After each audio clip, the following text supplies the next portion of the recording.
অবহেলিত। হ্যাঁ হ্যাঁ, তুমি দোষী, কারণ আমি অবহেলিত। হ্যাঁ, তুমি ভুল করেছো, কারণ তুমি আমাকে অবহেলা করেছো। আমার প্রথম চাওয়া কি ছিল জানো?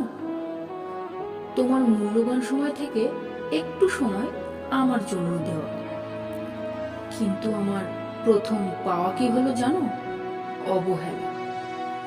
আমার দ্বিতীয় চাওয়া হলো তোমার সাথে কোনো মনোরম পরিবেশে বসে গল্প করা। কিন্তু আমার দ্বিতীয় পাওয়াও হলো অবহেলা। হ্যাঁ, তুমি খুনি, কারণ তুমি আমার স্বপ্ন খুন করেছো।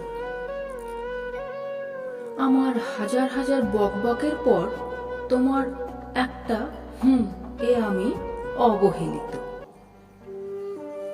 ভালোবেসে তোমার কোনো সিদ্ধান্ত নিতে গেলে তোমার ওই যা ইচ্ছা হয় তাই করো উত্তরে আমি অবহেলিত। কখনো তোমার পছন্দের খাবার রান্না করে না খেয়ে বসে আমি তোমার অপেক্ষায়, তখন তুমি আমার অপেক্ষার অবসান ঘটিয়ে বাড়ি এসে বলো আমি বাইরে খেয়ে এসেছি। সেদিনও আমি অবহেলিত। তুমি আমার অনেক ইচ্ছায় আপত্তি জানিয়ে করেছো আমায় অবহেলা। আজ আমি অবহেলিত, কারণ তুমি আমাকে করেছো অবহেলা।